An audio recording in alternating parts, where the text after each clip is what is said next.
হ্যাঁ, welcome to Malaysia. সবাইকে স্বাগতম জানাচ্ছি। শুভ সকাল। আর রাইট নাও আমি এখন আছি মালয়েশিয়া বুকিত বিনতান প্যাভিলিয়নে। সো গাইস, অবশ্যই আপনারা জানেন প্যাভিলিয়ন হচ্ছে মালয়েশিয়ার সবচেয়ে কয়েকটা জায়গার মধ্যে সবচেয়ে প্রসিদ্ধ একটি জায়গা, যেটা ট্যুরিজম কান্ট্রি মালয়েশিয়া, অবশ্যই জানেন। আর বুকিত বিনতান প্যাভিলিয়ন অবশ্যই আপনারা জানেন, যারা মালয়েশিয়াতে আসছে, ঘুরতে আসছে, তারা কিন্তু অবশ্যই প্যাভিলিয়ন মার্কেটটা ভিজিট করেছে। কারণ আমি প্যাভিলিয়নে পাইসমই এখানে আসা হয় আমার একটা পার্সোনালি উদ্দেশ্যে। তো এখানে এসে দেখলাম অধিকাংশ ফরেনিয়াররা, বহু বিশ্বের ফরেনিয়াররা কিন্তু এখানে বুকিত বিনতান প্যাভিলিয়ন মার্কেটে আসে। আমি এখন রাইট নাও প্যাভিলিয়ন মার্কেটে ফ্রন্ট সাইডে আছি। আপনারা দেখতে পাচ্ছেন প্যাভিলিয়ন মার্কেটে হচ্ছে শপিং মল, যেখানে এখানে সকল ধরনের বিশ্বের যতগুলো ব্র্যান্ড আছে কিন্তু প্যাভিলিয়ন মার্কেটে আপনি পেয়ে যাবেন। এখানে আপনার সব কিছু আছে, আপনি চাইলে কিন্তু একের ভিতরে এখানে সব কিছু পাওয়া যাচ্ছে। তবে এখানে শপিং মহলের দামগুলো অনেক বেশি। আপনি যদি একটা পোশাক কিনতে যান, আপনাকে 18,000 20,000 একটা টি শার্ট কিনতে হবে।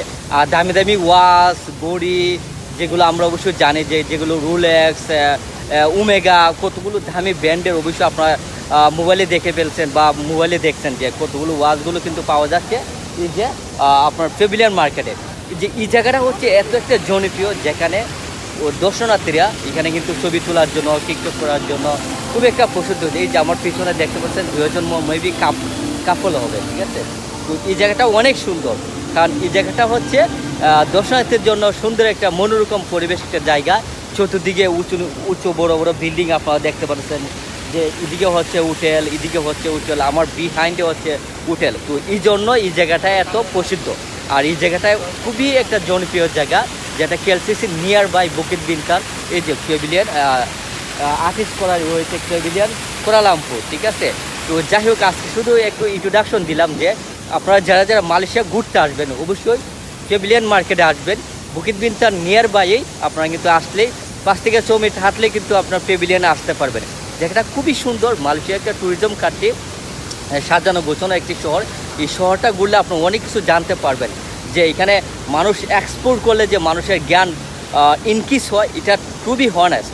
আপনি যখন একটা দেশে ভিজিট করবেন, ঘুরবেন, তখন দেখবেন আপনার মধ্যে একটা ইনক্রিজ হচ্ছে, যে আপনি নতুন একটা এনভায়রনমেন্ট, নতুন একটা কালচার, নতুন একটা আপনার ল্যাঙ্গুয়েজ, নতুন একটা আপনার পরিবেশ, সব কিছু মিলে আপনার দেখবেন আপনার অনেক কিছু এখানে শিখতে পারতেছেন। তো এই জন্যই অনেক জ্ঞানী ব্যক্তিরা বলে যে ভিজিট করলে মানুষের জ্ঞান প্রসিদ্ধ, জ্ঞান বাড়ে, জ্ঞান বৃদ্ধি, এটা সত্য। এই জন্য বিষয়টা আমি শেয়ার করলাম যে আপনারা মালয়েশিয়াতে আসলে অবশ্যই ঘুরবেন, দেখবেন যে মালয়েশিয়াটা যে অল্প দিনের মধ্যে, অল্প বছরে মালয়েশিয়াটা কীভাবে এত ডেভেলপ হয়েছে, আপনি কখনো বিলিভ করতে পারবেন না। কারণ এই দেশটা হচ্ছে, তারা খুবই সৎ, তারা দুর্নীতি মুক্ত একটা দেশ। তো এই জন্য এই দেশটা এত এগিয়ে গেছে। যাই হোক, ভিডিওটা যারা দেখতেছেন, ভিডিওটা লাইক কমেন্ট করে শেয়ার করবেন, যাতে সবাই দেখতে পারে। Thank you.